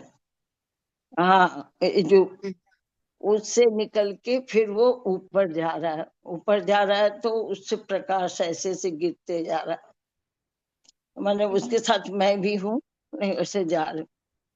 फिर ऊपर जाके वो जो स्तंभ है ना, उसके चारों ओर ऐसे से घेरा बनाया, काफी ऐसे गोल। उसके ऊपर वो जाके स्थिर हुआ। तो वो स्थिर हुआ मतलब मैं भी उस पर स्थिर होके बैठ गई। हाँ। फिर थोड़ी देर के बाद से स्तंभ से नीचे उतर के और चहलकदमी कर रहे, और तो चहलकदमी करते करते फिर बीच में आके फिर वो घेरा बनाने लगा। तो बहुत बड़ा घेरा बनाया, इतना कि जैसे पूरा ब्रह्मांड भर गया हो। और फिर उससे लाइट सब गिर रही है, तो नीचे मेरा बॉडी है उस पे तो गिर ही रहा है, और सब जगह मतलब नीचे से ऊपर कनेक्शन एक हो गया। उसके बाद से वो गोल्डन एग के जैसा हो गया, ऊपर भी और नीचे भी। अब बाद में फिर वो नीचे से जो प्रकाश नीचे गिरा था, वो प्रकाश भी ऊपर उड़ रहा है, और ऊपर वाला नीचे आ रहा है, और फिर बीच में जाके दोनों मिलके एक हो गया। और ऐसे ही स्थिति में रही मैं। उसके बाद से एंड में फिर नीचे आई, और हार्ट में आके बैठ गई। बहुत सुंदर एक्सपीरियंस है कृष्णा जी। मुझे आप बता रहे थे, मुझे मेरी अंडरस्टैंडिंग से बताती हूँ। ये जो आप बोल रहे हो ना, गोल गोल आपको दिखाई दे रहा है स्पाइरल जैसा, मुझे फील हुआ हाँ, कि ये टाइम है। ये टाइम जो समय हम बोलते हैं पृथ्वी पे ही है, सिर्फ वो लीनियर है ऐसा समझते हैं, लेकिन वो ऐसा लीनियर नहीं है, स्ट्रेट नहीं है, वो गोल गोल है ना। उस हाँ, स्पाइरल है, ऐसा गोल गोल है, जलेबी तरह, जलेबी की तरह। तो इसके अंदर आप कहीं भी जैसे मैनिफेस्टेशन होता है, तो हमारा कभी भी ऐसा नहीं होता कि एक होने के बाद दूसरा होगा। क्या होता है, कोई भी एक विचार कभी भी मैनिफेस्ट होता है, क्योंकि वो लीनियर नहीं है। टाइम टाइम जब वो आ जाता है सर्कल में, कोई भी समय का कोई भी विचार मैनिफेस्ट होता है। उसके बाद जो आपने देखा कि आप जो ऊर्जा नीचे थी वो धीरे धीरे करके ऊपर गई, और गोल्डन लाइट और पूरा प्रकाश एक साथ हो गया। तो पूर्णात्मा जो होती है, पूर्णात्मा, हम बोलते हैं कि हमें पूर्णात्मा बनना है, इसीलिए हम जन्म लेते हैं, कर्मों का भुगतान करते हैं, एनर्जी बैलेंस करते हैं, लर्न करते हैं। लर्निंग के बाद एक एक पार्ट हमारा डिसॉल्व होता है, राइट। हमारे शरीर का नहीं, सॉरी, आत्मा का, राइट। आत्मा, हम अंश आत्मा है अभी परमात्मा के। क्यों? क्योंकि परमात्मा एक एक स्वरूप है, राइट, एक वोलनेस है, वननेस है। उसमें से हम एक छोटे छोटे कण बने हैं। तो ये जो सारे कण है ना, हमारे ही है। हम कण है, हमारे जैसे बहुत सारे हैं। अगर मैं पूजा यहाँ पे हूँ पृथ्वी पे, तो मेरी जैसी ही एक अंश आत्मा किसी और प्लैनेट पे किसी और नाम से काम कर रही है। ओके। जो कर्म मैं यहाँ पे भुगतान करूंगी, जो लर्न यहाँ पे करूंगी, वो मैसेज जो मुझे लर्न करना है, वो होने के बाद जो इन्फॉर्मेशन मेरे साथ ऊर्जा किस तरह वापस जा रही है, वो डिसॉल्व होके उस वननेस में चली जाएगी। फिर वननेस में चले जाने के बाद वो वापस नहीं आएगी, नया स्वरूप आ जाएगा। और सेम वे से पैरेलल वर्ल्ड में मेरी तरह ही जो एक अंश आत्मा है, मेरा ही एक भाग समझ लीजिए, वो भाग भी उनका काम कर रही है। वो इंफॉर्मेशन कलेक्ट करके फिर से परमात्मा में चली जाएगी। ओके। यही आपने देखा, राइट।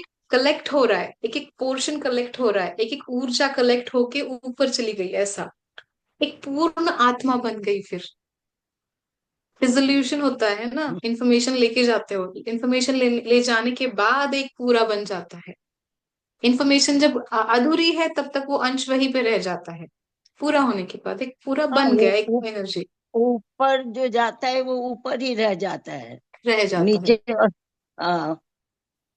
और वो तो मेरा तो मैं देखते सब चक्र चला गया, सब चला गया अंदर, मैं अपने को देखती हूँ तो एकदम खाली दिखता है। और मुझे खाली है। बोला भी गया कि तुम्हारा बॉडी सिर्फ कवर है, अब हाँ, कवर है तो जितना दिन चलेगा वो चलेगा। चलेगा। और वो लिमिटेशन है, वो लिमिटेशन है। जब वो लिमिटेशन बॉडी का जो कवरिंग है वो लिमिटेशन ना चला गया ना, डिसॉल्व हो गया ना, तो ऊर्जा अनलिमिटेड हो जाती है, अनलिमिटेड। हम्म तब आप बोल रहे हैं ना, हम्म वो एक वलय आपको वहां पे पहुंचना है। उस वलय पे पहुंचने के लिए इजीली वो it's ready, it can go reach there, right? Because energy है ना।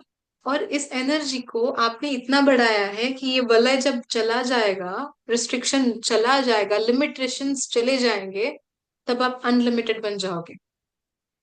तब जब पूर्ण जीवित आत्मा बन जाता है ना, कोई भी पूर्ण आत्मा बन जाता है, उस वलय को छू लेता होगा, उस वलय को छू लेके उस वहां पे जो ज्ञान मिल रहा है, और ज्ञान लेने के बाद उनको फ्री विल मिलेगी, उस पूर्ण आत्मा को फ्री विल मिलेगी। क्या वो फिर से उस लिमिटेशन में आना चाहते हैं या नहीं? ऐसा मेरा इंटरप्रिटेशन है। Thank you Pooja ji. Thank you for sharing this Krishna ji. मैंने ये सिर्फ पढ़ा था, लेकिन आपके एक्सपीरियंस से सुन के मुझे वो विजुअलाइज हो रहा था कि लाइक ऐसा आपने जो विजन देखा है, बहुत ही सुंदर विजन है आपका।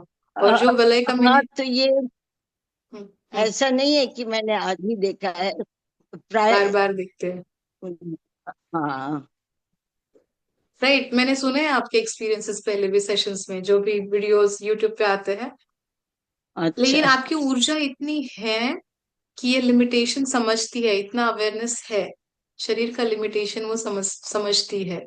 और जो सोल, जो ऊर्जा आपकी है, जीवात्मा है, उसमें जो अनलिमिट मतलब क्या बोलते हैं, रिस्ट्रिक्शन नहीं है, वो भी समझती है। इसलिए वो फ्रीली एस्ट्रल ट्रैवल करके वापस आ जाती है ना? वो लिमिट एंड अनलिमिट, लाइक आज जब तक उसमें बॉडी है तब बहुत तक उसके ऊपर अंडरस्टैंडिंग है। नहीं जा सकते। नहीं, क्योंकि ये हम लेके आए हैं ना, जो हम्म लाइक मेटाफिजिकल रिल्म में हमें जो रिस्ट्रिक्शन नहीं है, लिमिटलेस है हम वहां पे। यहाँ पे हम वही लिमिटेशन लेके आए हैं, शरीर का, यस बाउंड्री का।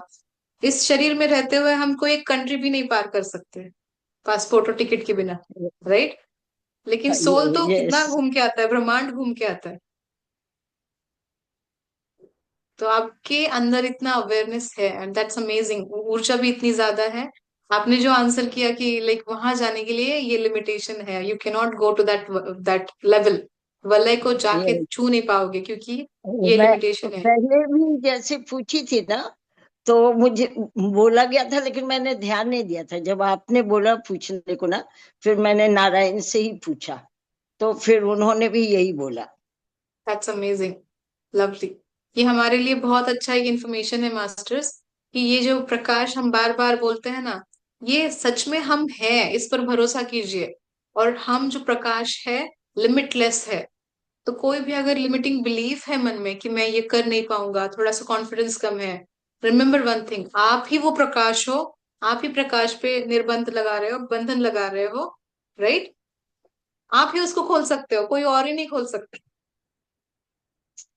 ओके तो वेरी नाइस कृष्णा मास्टर, आपने बहुत अच्छा शेयर किया, thank you so much. Thank you thank you. Lovely.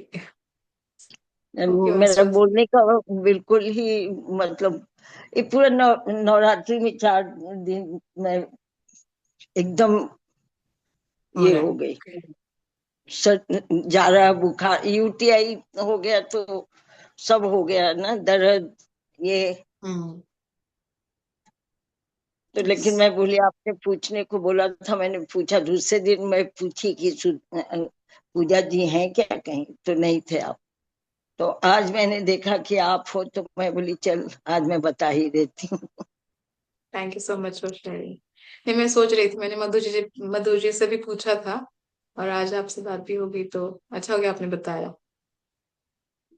Yes, thank you. मुझे भी इंफॉर्मेशन मिली, राइट, क्योंकि मैंने आपकी जितना मुझ पे भी एनर्जी नहीं है, आई वुड से अभी तक मैंने एक्सप्लोर नहीं किया इतना जितना आपने किया है, but I will be there soon, I would से।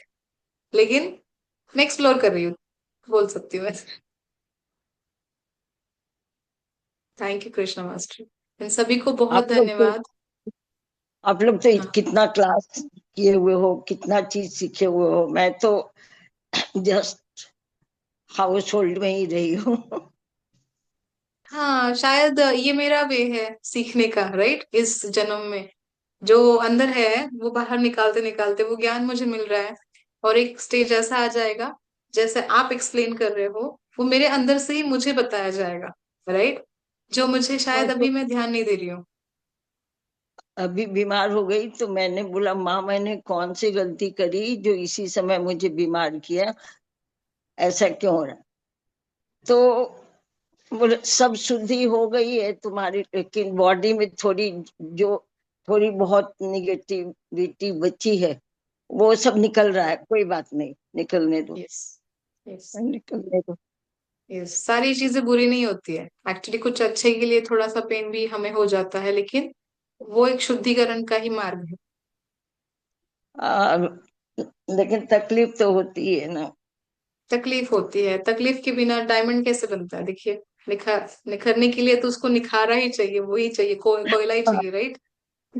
निकालना ही पड़ेगा ना, मेरे सिवा तो दूसरा कोई निकाल नहीं सकता। That's correct, very nice, that's perfect.